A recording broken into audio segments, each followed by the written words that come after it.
Y dentro del trastorno obsesivo-compulsivo, ¿las compulsiones cómo se desarrollan? No, ya, por ejemplo, no me voy al gas a ver si he apagado la caldera, pero cuando me meto en la cama le pregunto a mi marido, he apagado el gas, ¿verdad? Por lo tanto, la ansiedad en principio no es mala, como ninguna otra, ninguna emoción es negativa. Es desagradable si está muy pasada porque no nos gusta sentirla, pero supervivencialmente tiene que estar ahí. Creo que somos de los países con mayor consumo de ansiolíticos. Faltan psicólogos. Falta psicólogos en lo público y muchas personas no pueden acceder a tratamientos privados. Joder, es que ir al gimnasio, hacer deporte, te lesionas, sudas, te cansas, todo eso es muy incómodo, ¿no? Entonces el cerebro siempre busca lo más cómodo, lo más sencillito a corto plazo. Y oye, si puedo tener como los gatos el pienso ahí puesto, ¿para qué voy a salir a cazar? Con información das a la persona más control, reduces la incertidumbre, que es la ansiedad. Sensación de descontrol, incertidumbre. Por lo tanto, la gente cuando tiene ansiedad se protege mucho mejor de las realidades. No hablamos de sexo con nuestro hijo porque así no hace nada. Sí, lo va a hacer, pero sin información. El sufrimiento humano es parte de la vida y tenemos que pasarlo bien, tenemos que pasarlo mal y regular. Y no porque estés 15 días triste o porque estés una semana triste porque ha fallecido un familiar, pues tienes que ir al psicólogo ya. La generación de cristal tiene la piel muy fina. Yo sí veo expectativas mal ajustadas. Pues es que es injusto que haya acabado la carrera y no tengamos trabajo. Joder, pues, ¿qué te crees? ¿Que los demás firmamos un contrato indefinido cuando acabamos? ¿O cómo va la cosa? Bueno, tú acabas la carrera y empieza la fiesta.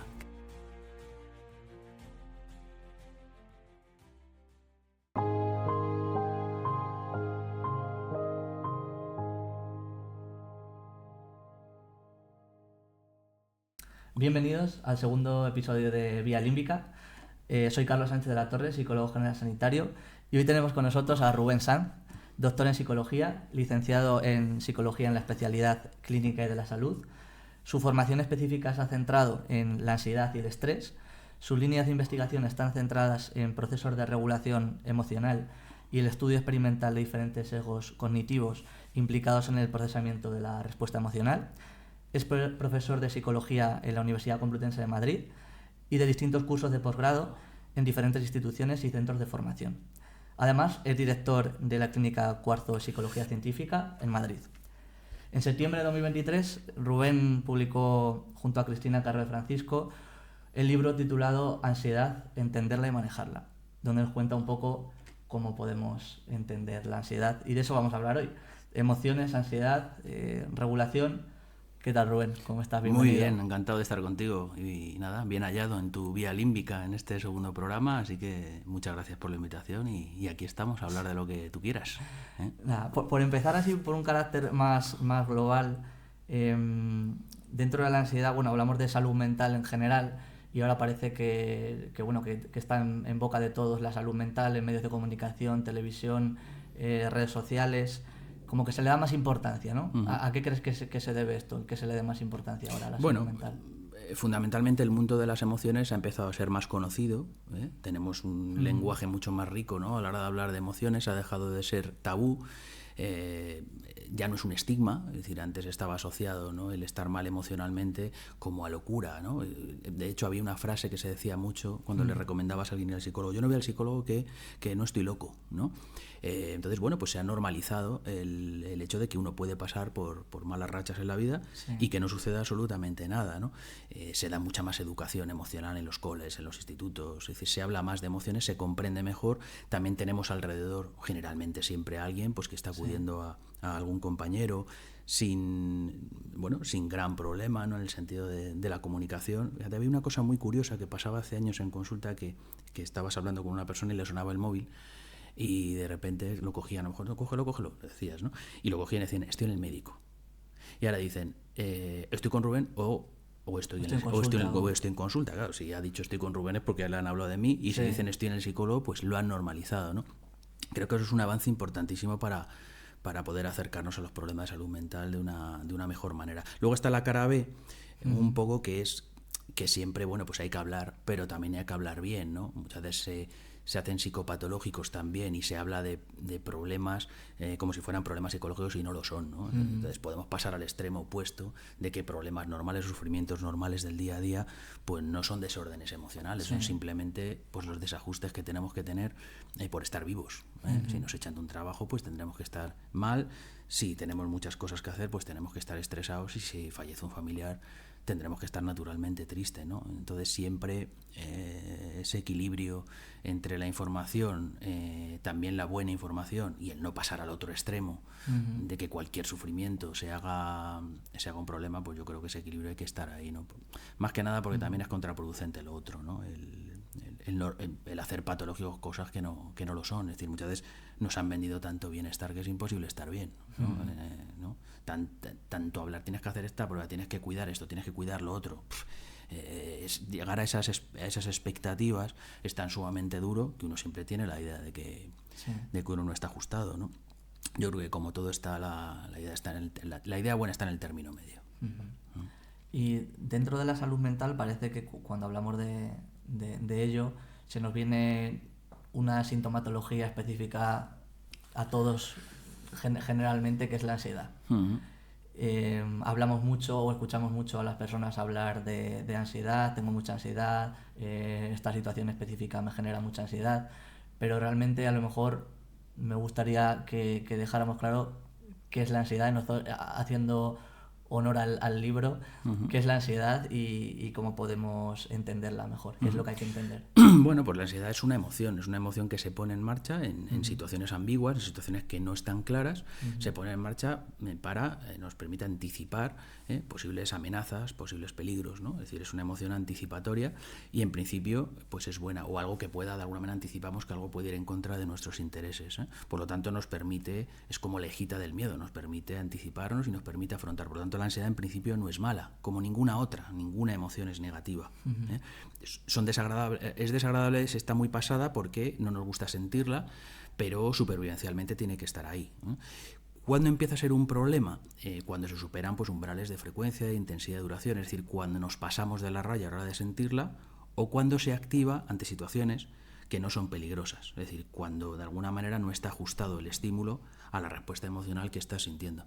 Pero en general es una emoción adaptativa, ya digo, como cualquier otra. Por lo tanto, tenemos que distinguir la ansiedad como emoción de la ansiedad como patología, que eso es lo que se confunde en la calle. Donde dice, ¿qué es la ansiedad? Pues es un trastorno. No, no es un trastorno, es una emoción que si se pasa de la raya puede ser un trastorno. Y ahí podemos estar hablando pues ya de ansiedad generalizada, la fobia social, etcétera. Sí. Pero tenemos que hacer bondadosa a la ansiedad, que como muchas otras emociones nos salva de mucho, ¿vale? Están ahí supervivencialmente por algo, son programas cincelados por la evolución para ayudarnos a sobrevivir y a estar adaptados. Es por ello también que en el libro mostráis como a un monstruo en la portada, a un monstruo como de la ansiedad, pero amigable, ¿no? Con una cara... Sí, es que el monstruo venía serio y le dijimos a la editora, ponnos, si quieres, a ver si puedes hacer al monstruo con una sonrisa, porque queremos transmitir el mensaje. A lo largo del libro hemos querido transmitir el mensaje de que la ansiedad pues es una emoción positiva, en el sentido de que nos ayuda. Sí. De ahí que hasta la portada está un poco pensada en esa dirección. Sí. ¿Y qué factores suelen contribuir para que esta ansiedad ya llegue a ser desadaptativa? Factores de desencadenantes. Sí, bueno, pues hay factores biológicos más individuales, pues por ejemplo, ¿no? Variables genéticas, variables temperamentales, de personalidad. Por ejemplo, hay personas que tienen un rasgo de neuroticismo muy elevado. El rasgo de neuroticismo tiene un componente heredado, ¿no? Entonces, bueno, pues hay personas que nacen con una mayor predisposición para regular las emociones que otras, ¿no? Serían algo así las variables más disposicionales, las nuestras, ¿no? Variables biológicas y luego, lógicamente, variables que nos van sucediendo en la vida, variables ambientales, ¿no? Sí. Pues un acontecimiento, pues un accidente de tráfico, el estrés, no estar manteniendo, ¿no? Niveles de estrés muy elevados durante mucho tiempo, problemas en un trabajo, en fin, bueno, pues las cosas que nos van sucediendo. De siempre habría variables más genéticas y hormonales también, y luego variables pues ambientales. Esa confluencia entre esos dos paquetes de variables, lo estoy diciendo de una manera muy resumida, ¿no? Porque hay muchos factores que pueden influir, pero bueno, la intersección entre todas esas variables es lo que hace que una persona pueda desarrollar un un trastorno de ansiedad o un trastorno depresivo o algún otro. Sí. Y dentro de la sintomatología de la ansiedad, ¿cuál es la sintomatología más común? Y puede haber alguna persona que sienta algún tipo de sintomatología pero que no sea consciente de que tiene ansiedad. En cuanto a síntomas, pues generalmente una tensión subjetiva importante, es decir, una sensación de malestar importante debido al gran número de preocupaciones, rumiaciones, estar dándole vueltas siempre a todo, siempre anticipar que algo malo va a suceder, etcétera. O sea, mucha actividad cognitiva. Generalmente una alta activación fisiológica, estamos hablando, ¿no?, muchas veces también de trastornos mucho más, es decir, pues sudoración, tasa cardíaca elevada, tensión muscular, etcétera. Y luego, pues sería algo a nivel conductual, lo más característico es la evitación de aquello que se teme o la evitación de solucionar, de afrontar un problema para resolverlo, ¿no? Entonces hablaríamos de mucha sensación de malestar subjetivo, muchas preocupaciones, mucha activación fisiológica y generalmente evitaciones, en términos generales. En cuanto a qué me has dicho... Sí, a lo de... ¿puede haber alguna persona que no sea consciente de que tiene ansiedad por el tipo de sintomatología? Sí, personas, por ejemplo, que tienen rasgo de ansiedad elevados, es decir, un rasgo de ansiedad elevado, es decir, que tienen mucha tendencia a ser personas nerviosas como rasgo de personalidad, pues están muy acostumbrados a resistir niveles de preocupaciones, de tensión, etcétera, muy elevado. Por lo tanto, cuando tú le preguntas qué tal, se me dice normal, porque es lo normal. En esa persona es lo normal, ¿no? Sí. Llevar esos niveles, pues como una persona que le duele la rodilla de una manera crónica, ¿no? Pues a ese dolor está muy acostumbrado. Por lo tanto, hay un fenómeno muy interesante que se llama desregulación emocional por inactivación de estrategias de regulación, que se suele dar cuando la persona está muy acostumbrada a tener determinados estados de ánimo. Claro, cuando hay contraste, si tú eres una persona alegre, por ejemplo, y de repente empiezas a estar triste, tanto tú como tu entorno te dice, oye, ¿qué te pasa, no? ¿Por qué estás así? Por lo tanto, pones en marcha estrategias de regulación. Pero claro, cuando la persona está de base, siempre es tristona o siempre está acostumbrada a estar nerviosa, no nota contraste y no pone en marcha maneras, ¿no?, de equilibrar esos estados de ánimo. Por lo tanto, están muy acostumbrados a estar así. Sí. En cuanto a que no se manifieste, efectivamente, hay gente que tiene mucha actividad cognitiva, por ejemplo, y mucha activación fisiológica, pero suprimen mucho, es decir, no lo vas a ver en las procesiones por dentro, ¿no? Sí. Entonces cada persona tiene su perfil también a la hora de sentir ansiedad. Sí. Personas que tienen un perfil muy fisiológico o personas que tienen un perfil muy cognitivo, fisiológico, pero no tanto a nivel conductual, a nivel motor. Entonces, bueno, pues eso es muy interesante en el sentido de que no siempre la ansiedad se expresa de la misma manera. Eso se nota mucho a lo mejor en exposiciones, ¿no? Cuando sale una persona y que parece que no está nerviosa y luego a lo mejor se lo dices, joder, qué bien lo has hecho, no estabas nada nervioso, y dices, pues sería lo que no se ve porque sí que estaba pasándolo mal. Es capaz de mimetizar mejor los estados de ánimo, de esconderlos mejor, y entonces no se le nota. Y en cambio otras personas que manifiestan mucho más, expresan mucho más eso y se les nota a nivel exterior mucho más esos estados de ánimo, ¿no? No solamente de ansiedad, también de tristeza, otros. Claro. Sí.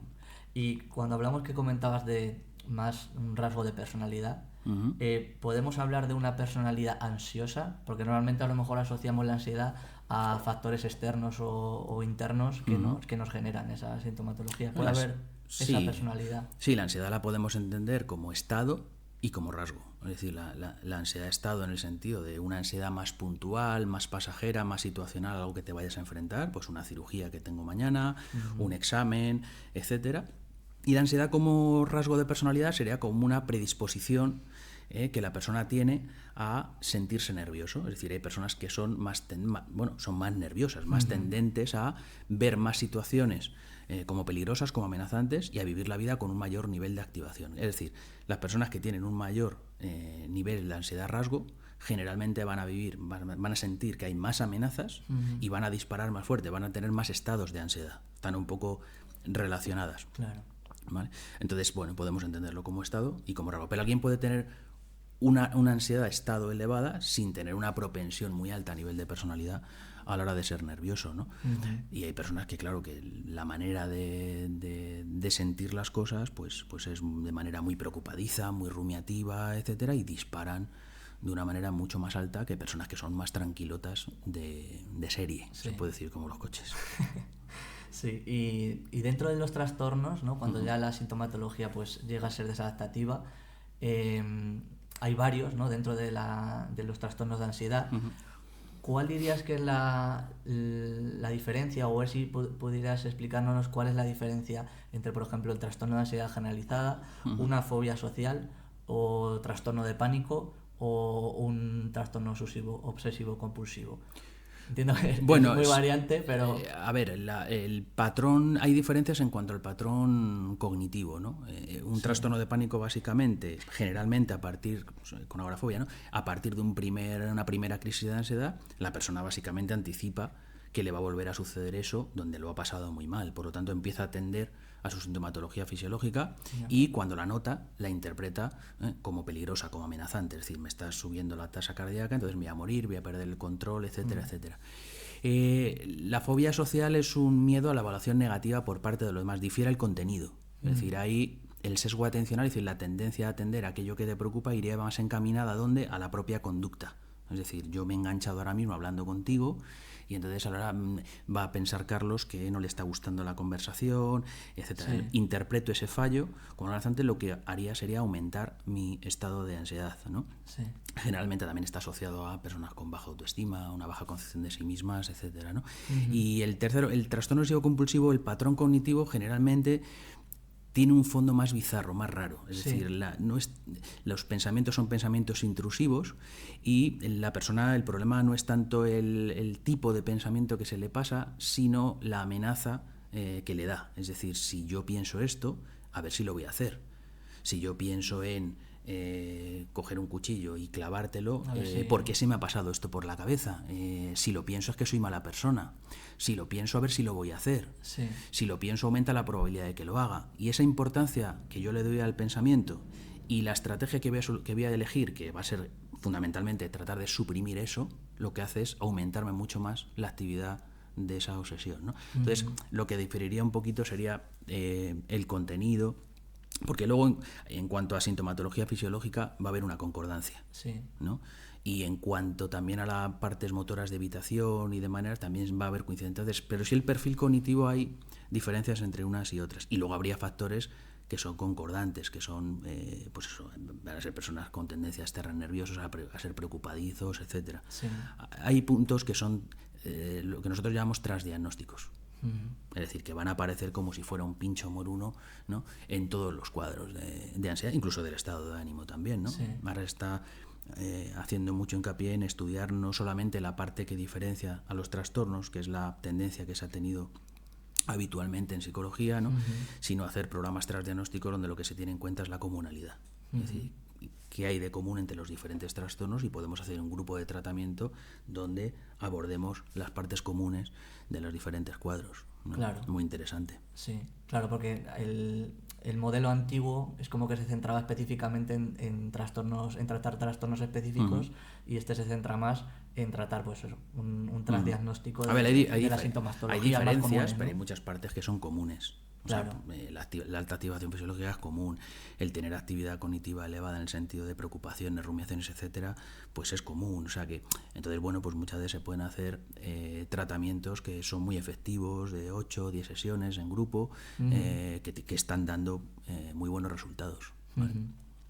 Y dentro del trastorno obsesivo compulsivo que comentabas, que era un poco distinto a los demás, las compulsiones, ¿cómo se desarrollan?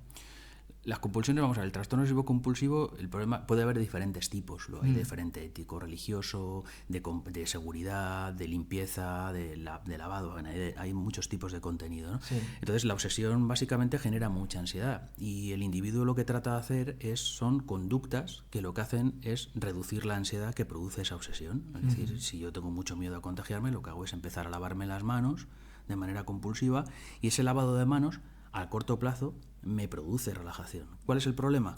Que a corto plazo te relaja, pero a largo plazo lo que te hace esa compulsión es reforzarte cada vez más esa obsesión. De hecho, una de las técnicas que trabajamos los psicólogos se llama exposición con prevención de respuesta. Es decir, vamos a exponernos a esa obsesión, a eso que te da miedo, sin que hagas la parte compensatoria, la conducta, aunque también puede haber rituales encubiertos, ¿no? Sí.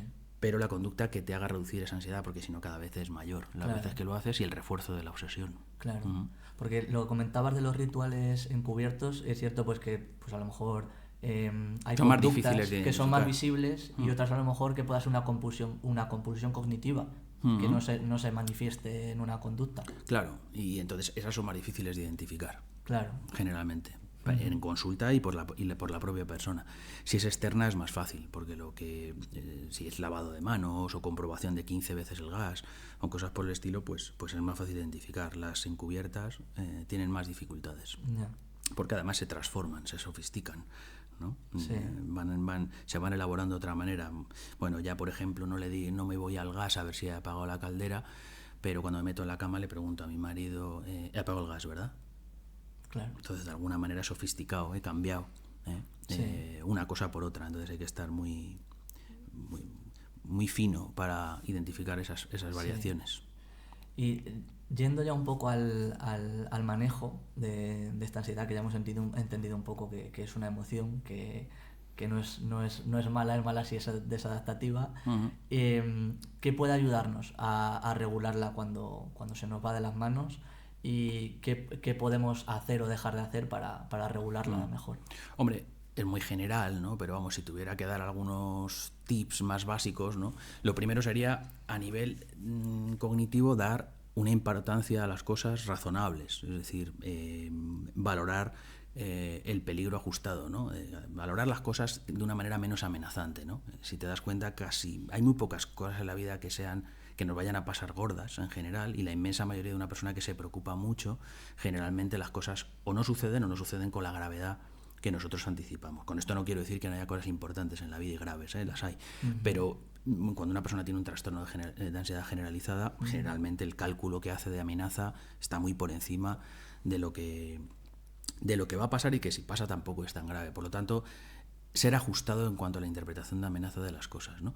Luego llevar una vida un poco que sea compatible con estar más o menos tranquilo. Es decir, si estamos corriendo todo el día de aquí para allá, con grandes expectativas, con grandes exigencias, etcétera, eso no va a favorecer el estar relajado. Y luego enfrentarnos a los problemas y enfrentarnos a lo que nos da miedo, ¿no? Es decir, lo que se hace, que te decía antes, ¿no? Que es evitar, pues generalmente si nosotros queremos reducir el miedo a algo, la ansiedad a algo, lo que tenemos que es enfrentarnos gradualmente a ello, para darnos cuenta de que esas creencias de peligro en realidad no se pueden sostener. Es decir, yo si tengo miedo a un avión y yo me subo, cuando me bajo del avión, yo no puedo sostener de manera tan convincente ya la idea de que el avión es muy peligroso.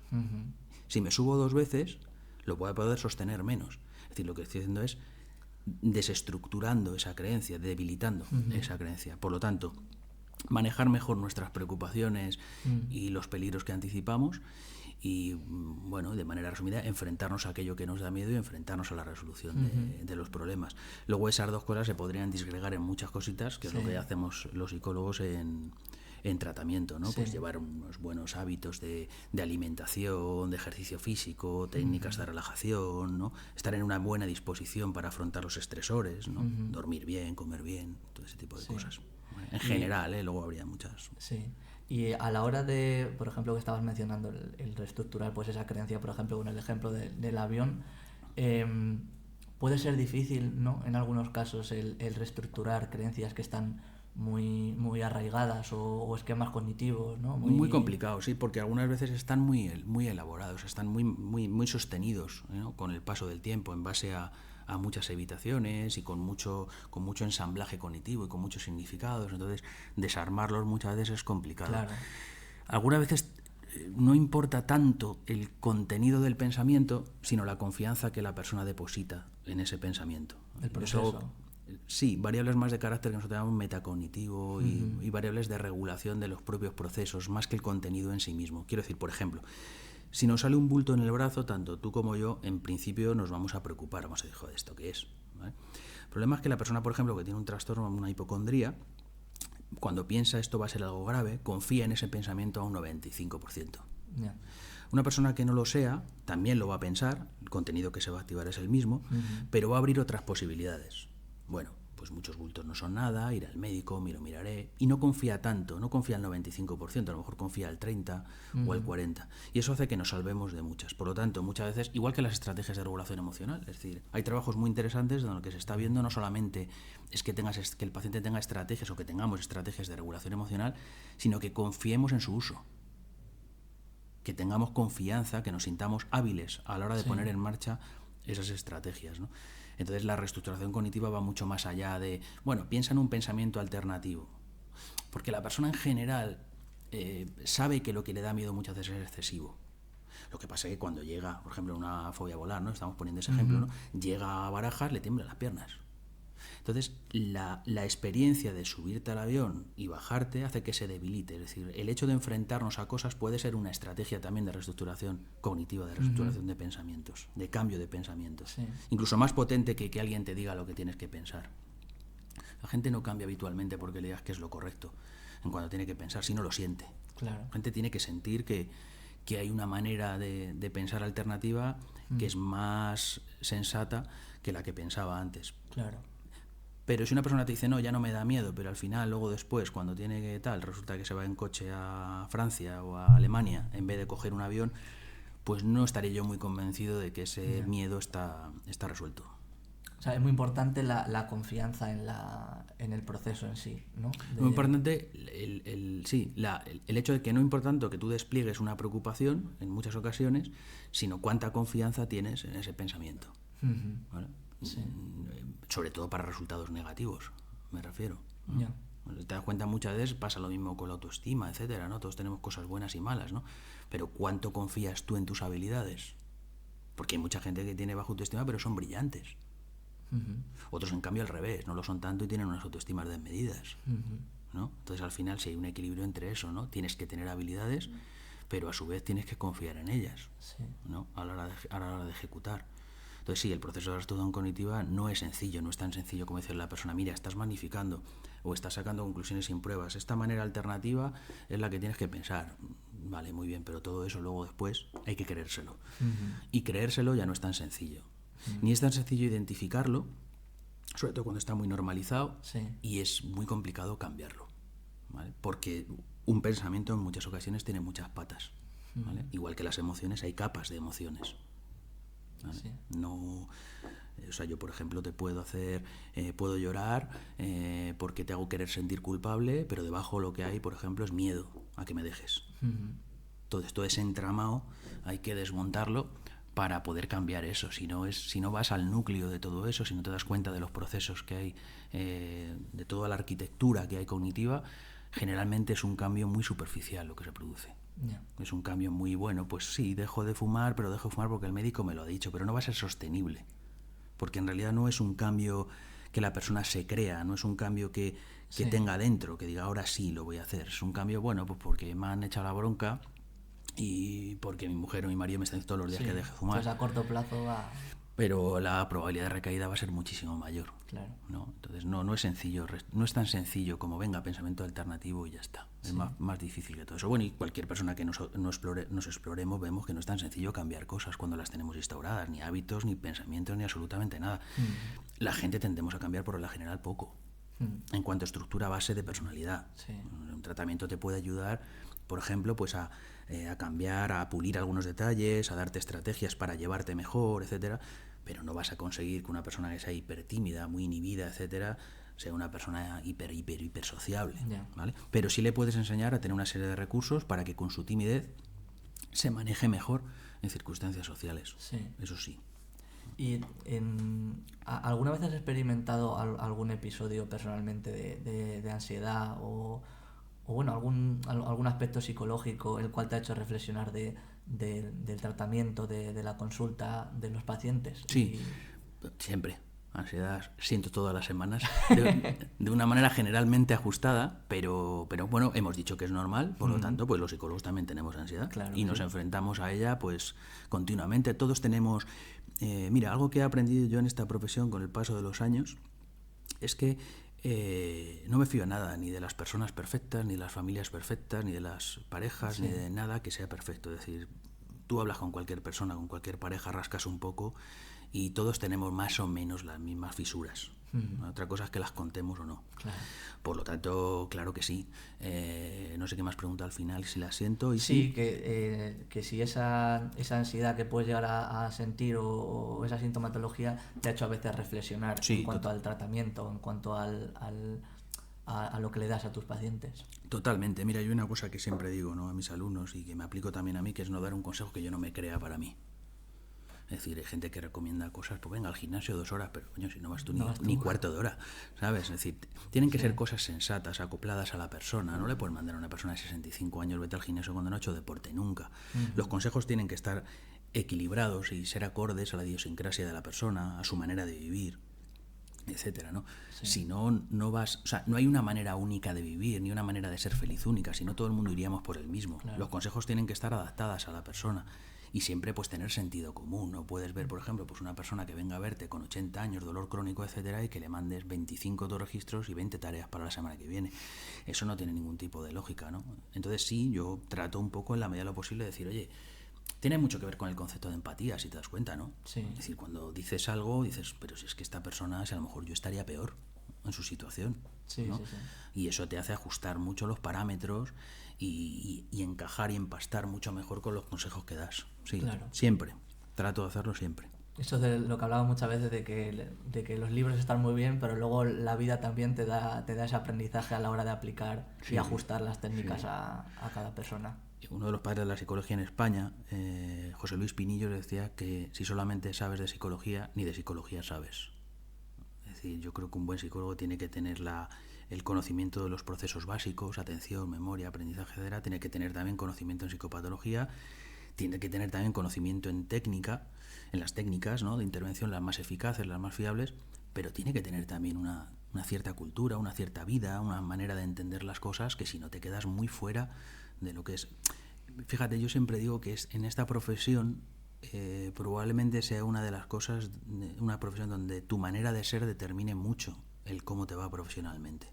En otras no tanto, ¿no? Tú puedes ser una persona hiper antisocial, pero bueno, si estás ahí haciendo pues una cosa muy puntual, eres brillante en una cosa, a nadie le importa que sonrías, que no sonrías, etcétera, pues puedes brillar. Pero en esta profesión no, sobre todo si te dedicas al cuidado y a la atención con la gente. Una persona cuando viene a consulta, un paciente cuando viene a consulta, de la primera a la segunda consulta no se queda ni por tu currículum ni por nada. No, se queda porque le has caído bien fundamentalmente, porque te ha visto solvente y porque le has hecho sentirse bien. ¿Y eso en qué libro está? Sí. Eso no está en los libros, ¿no? Eso es algo que está fuera está en tus vivencias, está en tu manera de observar el mundo, está en tus experiencias vitales, ¿no? Está en lo que tú observas fuera. Está en que tengas esa sensibilidad, y si no la tienes, pues te va a costar mucho entender muchas realidades. Sí. Y en este mundo, ¿no?, hablando un poco ahora en estos términos, en el que va todo tan rápido, vídeos cortos, dopamina a tope, ¿crees que el simple acto de pausarse y detenerse es importante para conectar con uno mismo? ¿Crees que nos cuesta mucho detenernos hoy en día? Sí, bueno, nos cuesta detenernos porque el entorno nos pide que no nos detengamos. Es decir, básicamente nosotros estamos haciendo lo que el entorno lo que tenemos para adaptarnos, tenemos que estar corriendo todo el día, ¿no? Entonces hay cosas que se están normalizando cuando no deberían de ser. Es decir, hay jornadas de trabajo que son absolutamente demoledoras, pero eso todos los días. Sí. O sea, hay veces que hay gente que trabaja 16 horas diarias, es decir, está respondiendo mails a la hora de la mañana. O sea, ¿por qué hace eso? Bueno, pues porque en el trabajo eso está normalizado. Hay cosas que te encuentras que son escandalosas. Hasta en las entrevistas, en algunas ocasiones de trabajo, ya la gente va con la idea de que van a tener que echar 2 horas extras. Sí. A coste cero. O sea, hay cosas que son absolutamente asombrosas, ¿no? Entonces, al final, claro, el tener tiempo para reflexionar, para pararnos, para decir, estoy yendo por el camino adecuado, pues es fundamental. Lo que pasa que sí que es verdad que si uno tiene las expectativas muy altas y quiere llegar a ciertos puntos, pues claro, tienes que hacer también un poco cosas extraordinarias. Es decir, yo no conozco a nadie que sea un poco excepcional en su trabajo y que trabaje 5 horas y se vaya para casa. Es decir, habitualmente, si eres un deportista tienes que entrenar mucho, si eres un buen cirujano tienes que estudiar pues bastante, ¿no? Y yo creo que eso es aplicable a cualquier profesión, pero sí convendría hacer reflexión y decir, bueno, pues a lo mejor esto en lo que me he metido, pues a lo mejor yo esto no lo quería, porque estoy aquí, porque voy a empezar a decir que no a cosas, voy a sanarme un poco agenda, voy a intentar hacer lo que verdaderamente me conviene, claro, ¿no? Porque muchas veces funcionamos de una manera muy inercial. Claro, entras en la rueda y al final... Claro, pero porque también muchos trabajos y muchas cosas exigen unos cánones. Uh-huh. Es decir, y si tú te bajas de esos cánones, no es me voy a bajar un poquito. Es estás o te bajas, o no estás. ¿sabes? O no estás. Entonces, claro, ahí está el juego de las decisiones en la vida, ¿no? Uh-huh. Es decir, esto me compensa o a mí esto no me compensa. En cualquier caso, es lícito, ¿no? Sí. Pero claro, hay ciertas cosas que, o sea, no puede ser un artista y no querer viajar, ¿sabes? O estar fuera de casa 3 meses cuando estás de gira, ¿no? Yeah. Hay cosas que son inevitables. Yeah. Pero sí deberíamos pararnos un poco más a pensar por dónde vamos. Uh-huh. Y las personas que ahora mismo pueden estar sintiendo un malestar emocional Uh-huh. y bueno, se les estén empezando a tener algunos signos que pueden estar pensando en ir a terapia, ¿qué signos dirías que podrían alertar de que es el momento de ir a terapia y contar lo que nos pasa? ¿Y qué debería de mirar la persona a la hora de elegir un buen psicólogo? Uh-huh.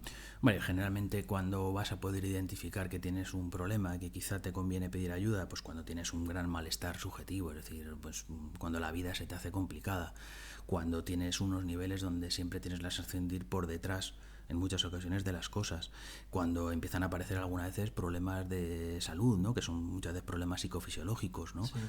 Psoriasis, gastritis crónicas, etcétera. Cuando el entorno muchas veces te dice, oye, esto que estás haciendo no es tan normal. Los demás muchas veces, si nos conocen bien, es un buen termómetro en muchas ocasiones de cómo estamos, y muchas veces hay que escucharles si nos conocen bien. Oye, esto que estás haciendo, de estar trabajando a las 9 un sábado, ¿qué haces, no? Todas esas variables, tanto de que la información que nos dan de fuera, y luego, pues lógicamente, el mejor mecánico de un coche es el que lo conduce, es decir, tener sensación de sufrimiento.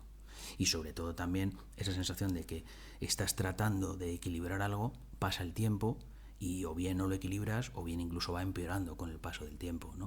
O sea, que no tenga que llegar la cosa a tener una crisis de ansiedad, por ejemplo, que es cuando la persona se asusta, es cuando ya va al psicólogo para darse cuenta de eso. Pero bueno, volvemos un poco a la pregunta de inicio. Si la persona está muy acostumbrada a estar nerviosa, pues lo va a vivir de una manera normalizada, ¿no?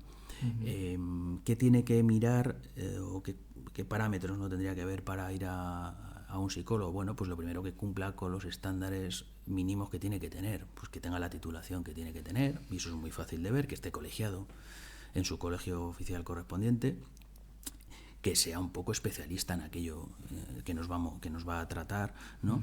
Y bueno, que cumpla de alguna manera con esos requisitos mínimos de formación, etcétera, etcétera. Luego ya vendrá el desarrollo, que es que cuando vayas, pues te encuentres bien, te encuentres mal, y eso ya son variables de encaje, ¿no? Pero bueno, que tenga la formación requerida para que la persona te pueda tratar, ¿no? Sí. Y luego, bueno, pues aunque muchas veces haya ido mal, pues intentar ponerse otra vez en la línea. Porque claro, el problema cuando un tratamiento sale mal es que empezamos a desconfiar. Bueno, es que el psicólogo no me ha ido bien, pues claro, yo creo que ya, ¿para qué ir al psicólogo otra vez? Que es lo malo de los fracasos muchas veces terapéuticos, ¿no?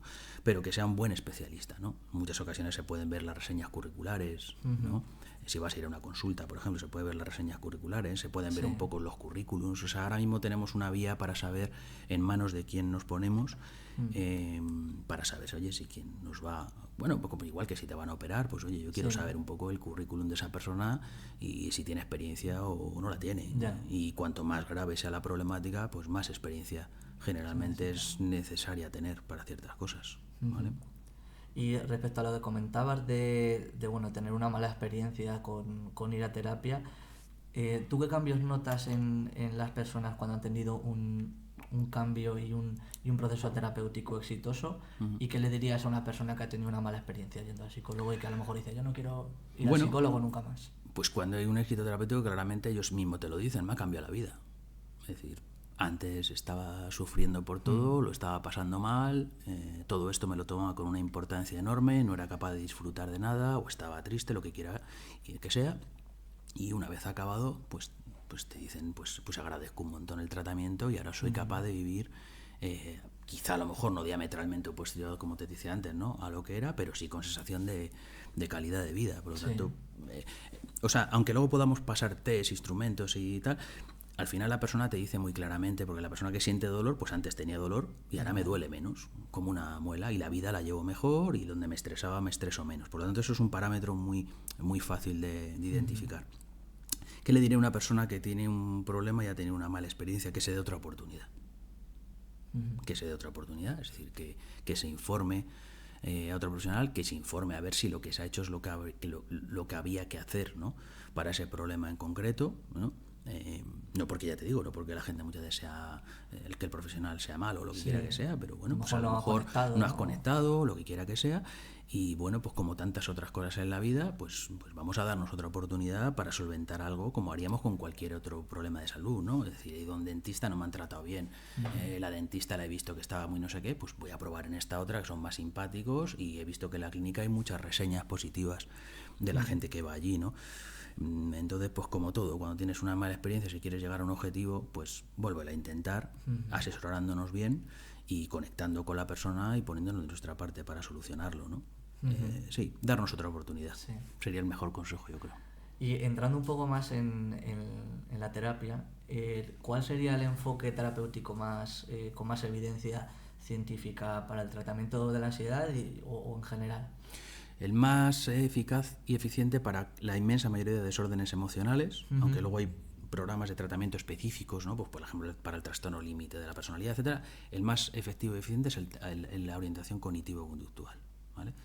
En todos los estudios se ha visto que es superior a otras intervenciones, ¿no?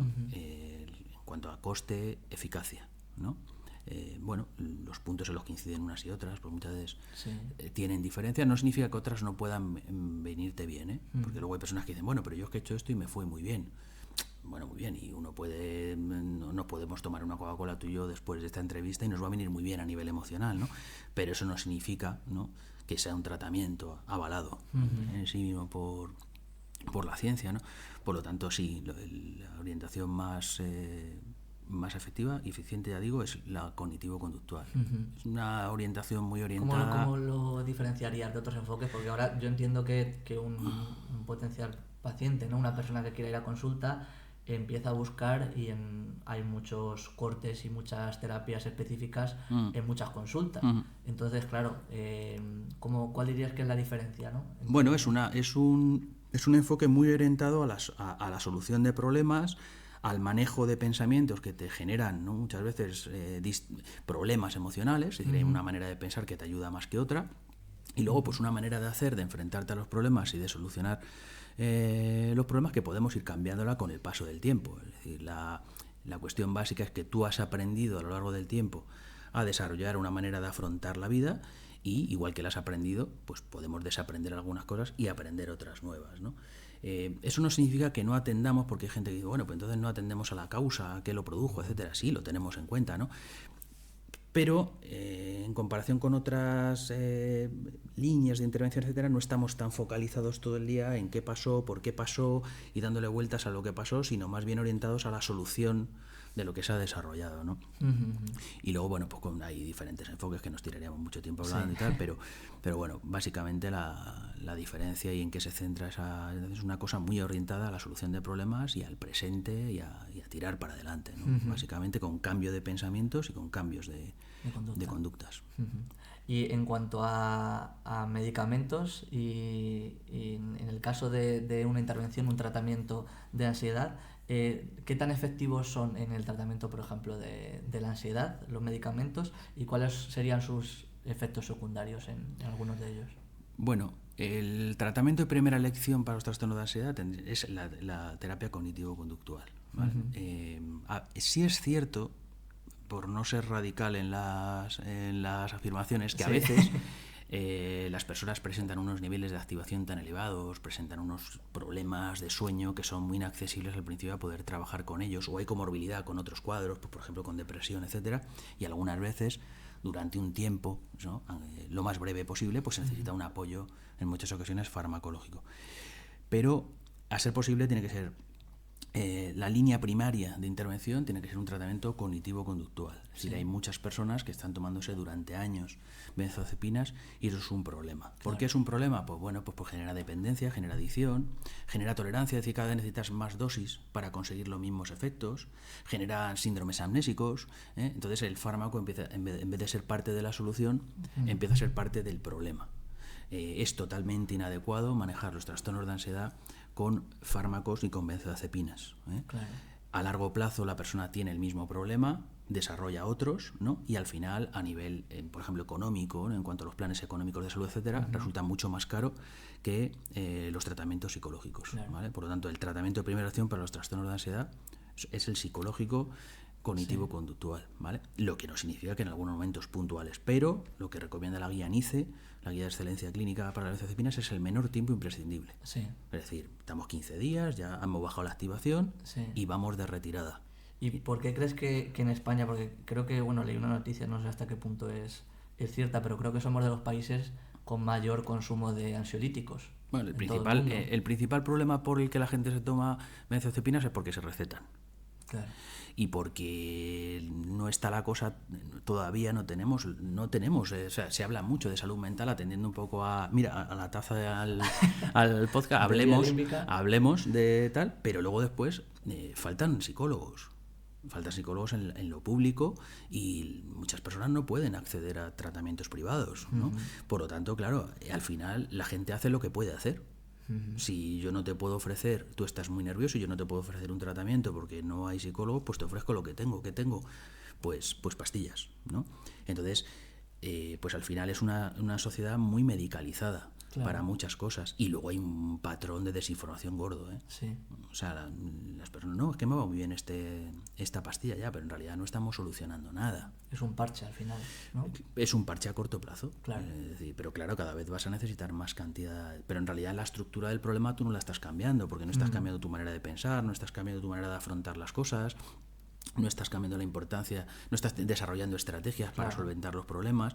Por lo tanto, tienes el mismo problema, pero ocultado, mimetizado, con una tirita puesta, ¿sabes? Pero no está solucionando nada, ¿no? Y eso es aplicable no solamente a los trastornos de ansiedad, también a por ejemplo, los problemas de sueño, claro, donde la gente lleva años, muchas veces tomándose pastillas. Sí. Eso es un problema, ¿vale? Claro, también es más cómodo, ¿no? Decir, bueno, me tomo una pastillita y tal, claro, y en vez de desarrollar buenos hábitos de sueño o desarrollar estrategias para regular emociones, pero sí, estamos en unos niveles de consumo altos de ciertos fármacos. Sí. No solamente España, ¿eh? Pero sí. El camino lento es el único camino, ¿no? Hombre, pues porque la motivación del ser humano siempre tratamos de hacer las cosas que nos cuesten lo menos posible y al corto plazo. Claro. Te decía antes de hábitos, ¿no? De salud, por ejemplo, de ejercicio y de alimentación. Joder, es que ir al gimnasio, hacer deporte, te lesionas, sudas, te cansas, todo eso es muy incómodo, ¿no? Entonces el cerebro siempre busca lo más cómodo, lo más sencillito a corto plazo y oye, si puedo tener como los gatos el pienso ahí puesto, ¿para qué voy a salir a cazar? ¿Sabes? Aunque eso no sea la mejor solución a largo plazo. Claro. ¿Y cómo crees, de lo que hablábamos antes, ¿no? de que todo va más rápido y de las demandas que nos da la sociedad de hoy en día? ¿Qué opinas y cómo crees que influye la sociedad digital, las redes sociales en la salud mental hoy en día y específicamente en la sintomatología ansiosa? ¿Crees que influye? Sí, a ver, no tanto, todo como todo en la vida hay herramientas, ¿no? Que si están bien manejadas pueden ser ventajas e inconvenientes, ¿no? Entonces, no se puede decir las redes sociales son malas o buenas, no, claro. Igual que un martillo, ¿no? El problema es el uso que se da de todo eso. Claro. Sí que es cierto que hay un cierto contenido en redes sociales que no es saludable. Muchas veces en consulta, por ejemplo, tenemos que desinstalar muchas veces Instagram y cosas por el estilo. ¿Por qué? Pues porque la gente, por ejemplo, compara la imagen ideal que los demás proyectan con la realidad que tú conoces de ti. Siempre sales perdiendo, claro. ¿Por qué? Pues porque la gente no cuelga en el disgusto que han tenido ayer, los sinsabores, los miedos, las inseguridades. O sea, una red social sería mucho más sana si después de colgar algo muy positivo te obligara a colgar alguna decepción o algo negativo antes de publicar otra cosa. Sí. Claro, tú comparas toda la realidad que tú conoces de ti con la imagen de los demás, de tal manera, claro, que dices, joder, qué vida más magnífica llevan los demás y qué miserable es la mía, ¿no? Pues ni tanto ni tan calvo, ¿no? Claro. Se producen cosas que no se producían antes, es decir, antes te dejaba la novia y se supone, bueno, pues estará mal como estoy yo. Ahora no, ahora la ves o le ves sonriendo y fíjate qué bien está. Sí. A lo mejor está mal antes, después es una foto que la han cogido justo en ese momento, pero ya te estás generando un malestar innecesario. Se utilizan como vías de control. Sí. La gente cuelga frases para manipular las intenciones y las emociones del otro, ¿no? Algunas veces el otro lo interpreta mal y el otro ha colgado algo sin intención, pero otras veces sí, otras veces la gente cuelga el mensaje para que el otro lo vea y genera reacciones, etcétera. Se utiliza en modo, ya te digo, también de control. Eso ya pasó con el WhatsApp cuando pasó. Sí. Está en línea, no está en línea. Que además si tienes un problema, por ejemplo, te da igual, porque si eres un celoso, imagínate, pues te da igual, está en línea. Está hablando con otro y si no está en línea está con el otro. Entonces, al final te da lo mismo. Es buen ejemplo. Entonces, la cuestión es el uso que tú das de las tecnologías, pero es una herramienta súper potente, es como la televisión, ¿no? Sí. De información, mira lo que estás haciendo tú, por ejemplo, pues es una cosa muy interesante, ¿no? Claro. Entonces, lo que hay que enseñar, yo creo, es a elegir a quién sigues, a quién no sigues, qué lees. El buen uso. El buen uso, sí. Porque, claro, decir las cosas son malas es cuando dicen, no, los móviles son malos. No, los móviles son muy buenos. Claro. El tema es que estés enganchado todo el día. Claro. Y esos mensajes, además, nunca han generado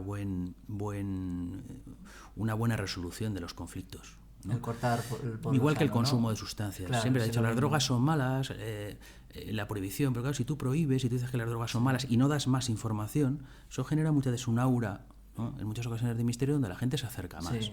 Si un chaval tiene 16 años y dice, esto es muy malo, y dice, es muy malo, vamos a probar a ver qué tal, ¿no? La mejor manera de proteger de las cosas es dando información. Claro. Eso justo es que me está recordando a un debate que vi de hace muchos años de Antonio Escotado en relación con las sustancias, que había el debate de si de prohibirlas o tal, y justamente él indicaba eso, que prohibiéndolas lo que iban a hacer es que la persona se acercase más. A ver, a mayor disponibilidad, generalmente, si estamos hablando de sustancias, hay mayor consumo, ¿no? Pero sí que es verdad que el hecho solamente de prohibir y decir que algo es malo no es la mejor manera de prevenir a la gente de las cosas. Mira, por ejemplo, si hablamos de regulación emocional, Sí. una de las mejores aspectos para regular emociones o de las mejores estrategias de regulación emocional es que la persona tenga información. Claro. Con información das a la persona más control, reduces la incertidumbre, que es la ansiedad, sensación de descontrol, incertidumbre. Por lo tanto, la gente cuando tiene ansiedad se protege mucho mejor de las realidades. Ha pasado con los aspectos sexuales. No hablamos de sexo con nuestro hijo porque así no hace nada. Sí, lo va a hacer, pero sin información. Que es peor. Y eso es peor. Claro. Es decir, tenemos esa mentalidad que pensamos que si cerramos, como los niños pequeños, que si cerramos los ojos nadie nos ve. Pero no es así. Es decir, habla de las cosas y que sí, que lo va a hacer, que lo haga con seguridad y que tenga información de por qué no lo tiene que hacer o por qué te viene mal a ti, ¿no? Claro. Como si fuera el picante de una comida. A ti te viene mal, hay otras personas que no le vienen tan mal, o no mezcles esto con lo otro.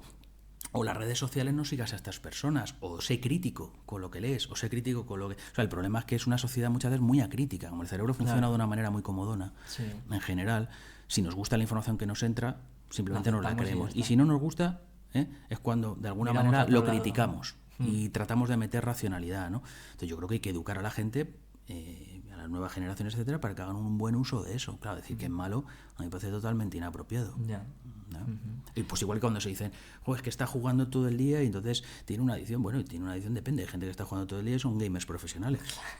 Claro. Depende del uso. Y requiere de esas horas para... Claro, o sea, las cosas no son buenas o malas por sí mismas como tal, ¿no? Depende del uso y depende de qué objetivos quiera la persona. Así que yo creo que no son...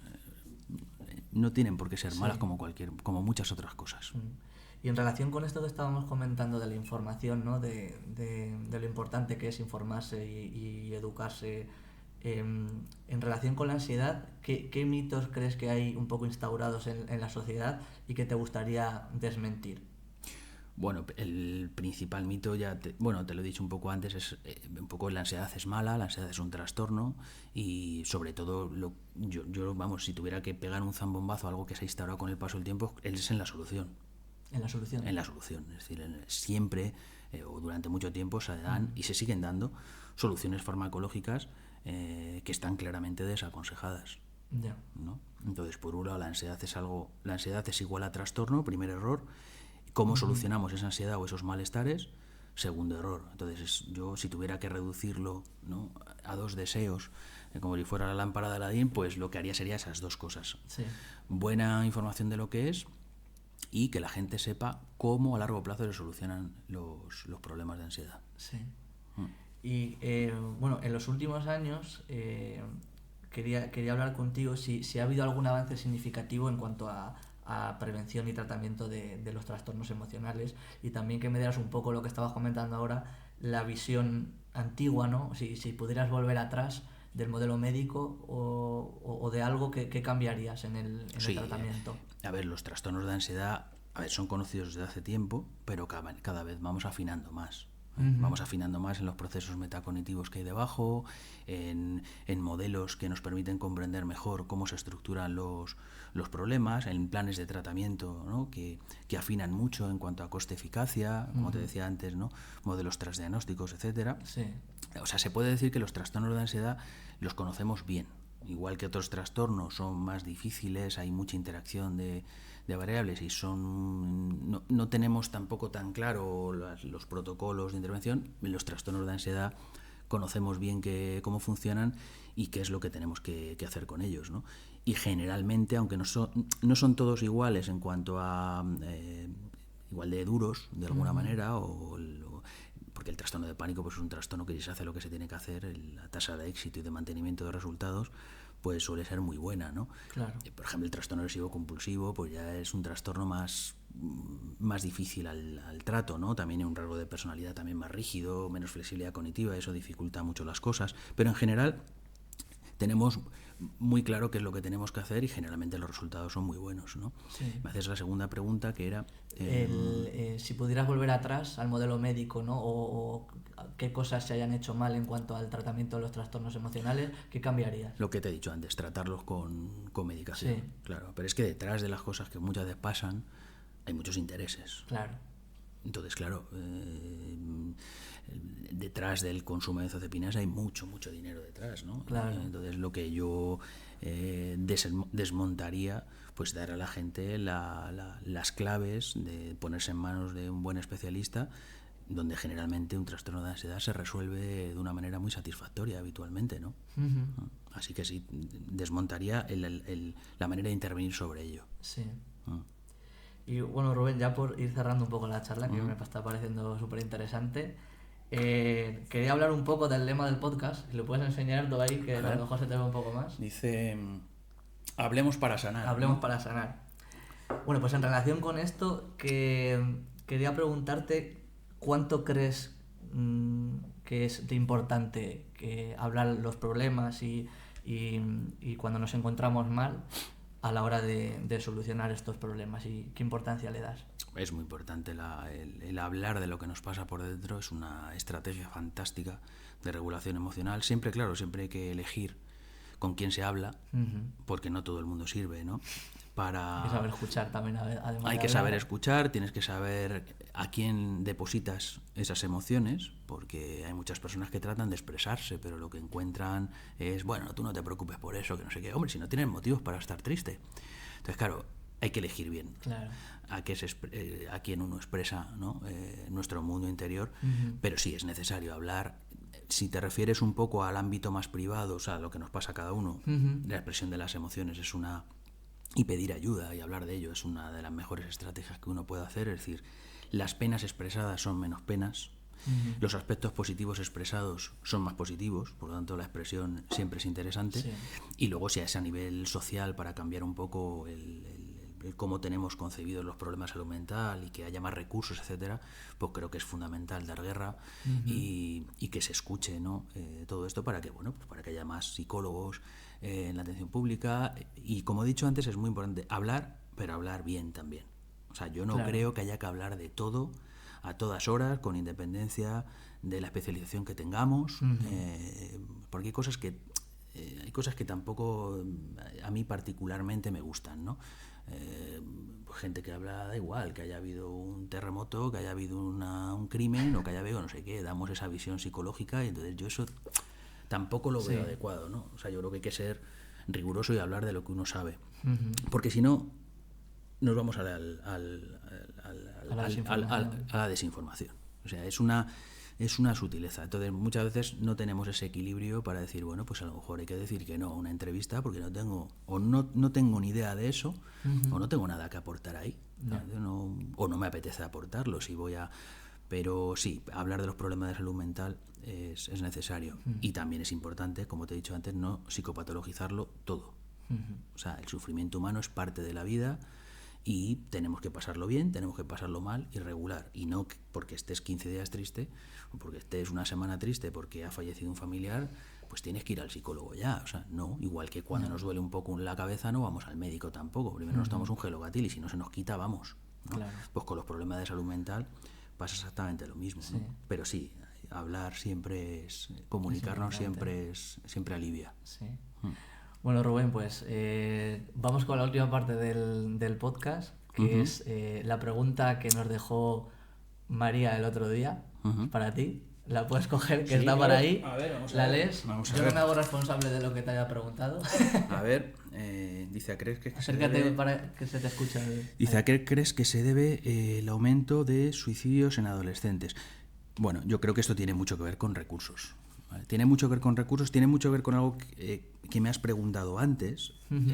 O sea, somos una sociedad, si te das cuenta, hiperconectada, pero hipersolitaria a la vez. Sí. O sea, yo lo que noto muchas veces es que todo el mundo tiene 500 amigos en Instagram, pero se ha perdido lo que es la concepción de amistad. Sí. Hay muchas cosas que avergüenzan, o sea, que habría que hablarlas, pero no se hablan. Hay aspectos en el mundo del adolescente, pues claro, es un cerebro todavía inmaduro y que le pasan cosas que son muy duras, por ejemplo, bullying, ¿no? Una atención que muchas veces no es adecuada o no se pone justo en el momento en el que se tiene que poner, ¿no? Entonces todo eso hace que no estemos en una... A mí no me parece que estemos en una sociedad, aunque hablemos mucho más de salud mental, etcétera, que sea proclive a desarrollar una buena salud mental. Sí. O sea, es como vivir en el campo donde no... tú lo que ves para ir a tu trabajo, ¿no? Es un acantilado y vas viendo monte y vas viendo no sé qué, o levantarte y cogerte 45 minutos de atasco. Es una sociedad muy polarizada, es una sociedad muy agresiva, es una sociedad donde muchas veces pues ese chico no se le está controlando su mundo que está teniendo con las pantallas, los contactos que está teniendo, qué está haciendo, por ejemplo, con las redes sociales, ¿no? No se activan algunas veces protocolos de una manera precoz. Sí. Existen, pero no se activan, ¿no? Porque al final, bueno, pero te está en este problema, pues son cosas de chavales, ¿no?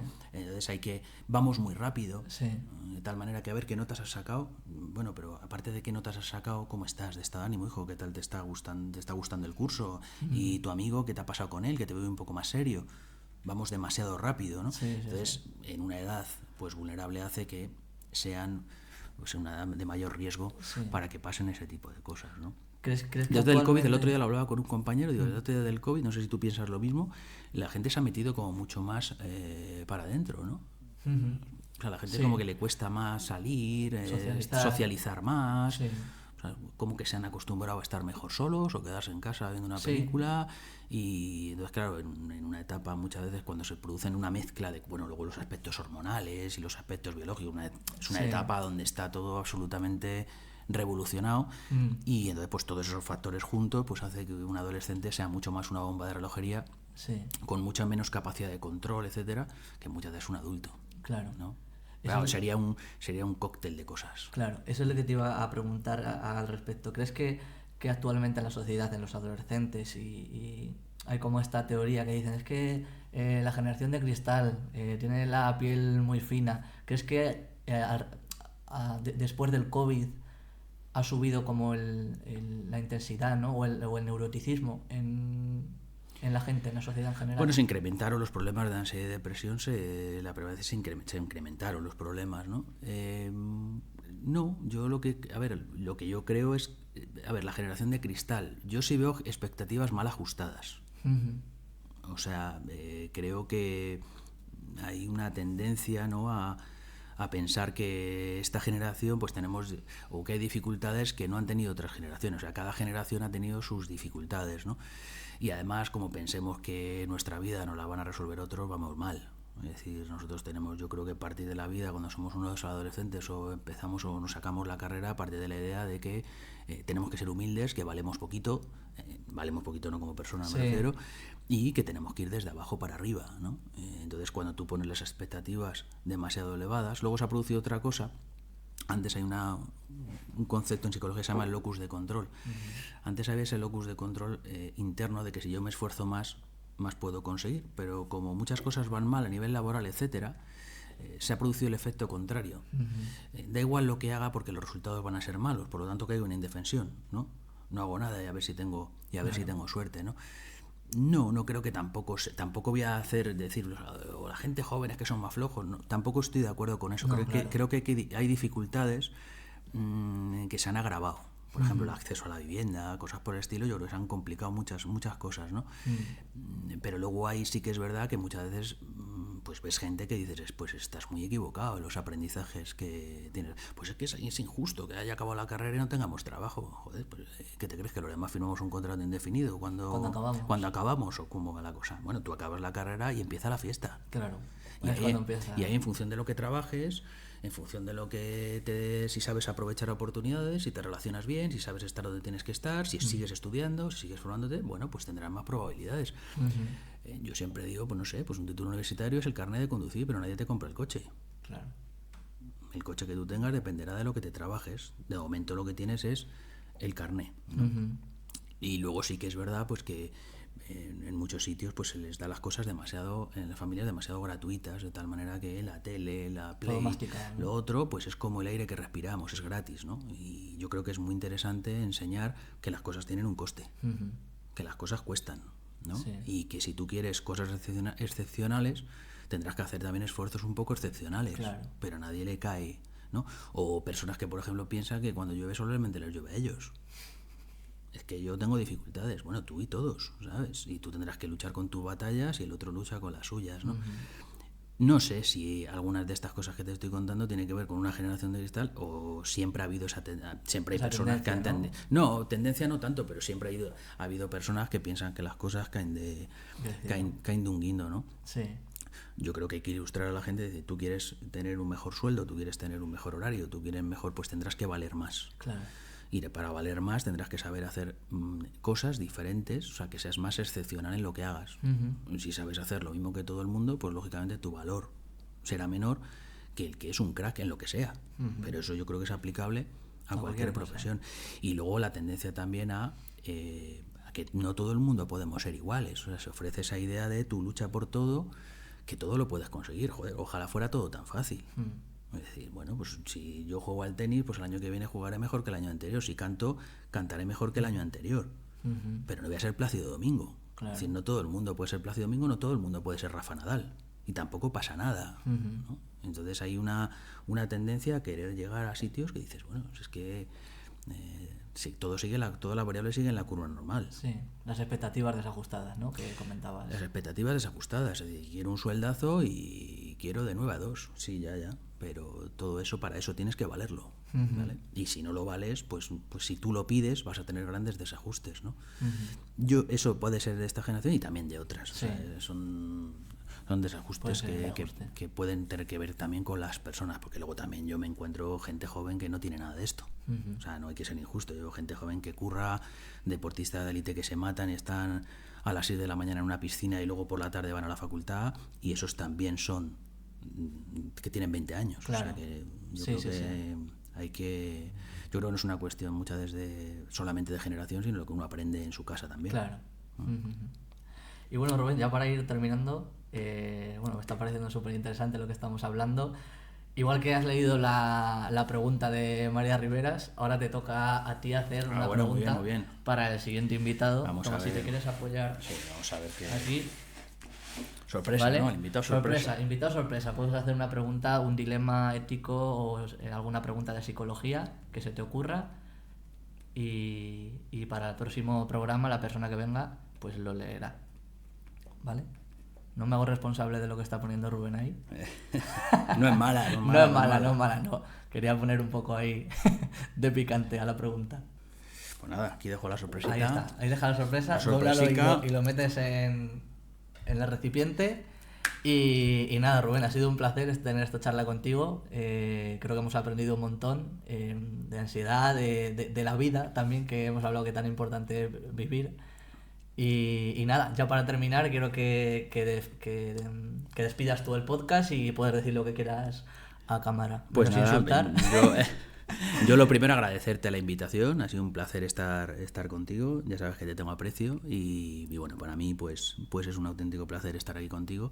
Y nada, pues animo a los telespectadores a que sigan este programa, esta vía límbica, porque yo creo que bueno, puede dar grandes entrevistas y creo que es un espacio que bueno, pues que debería de haber mucho más espacios donde se pueda charlar tranquilamente y donde se hable bueno, pues con rigurosidad y sin tratar de generar ni sensacionalismos ni cosas raras, sino simplemente una charla normal entre dos amigos de cosas que a la gente le puede interesar. Así que nada, muchas gracias y muchas gracias a las personas que vean este podcast y nos escuchen. Nada, pues muchas gracias, Rubén. Gracias a ti. Hasta la próxima. Un saludo.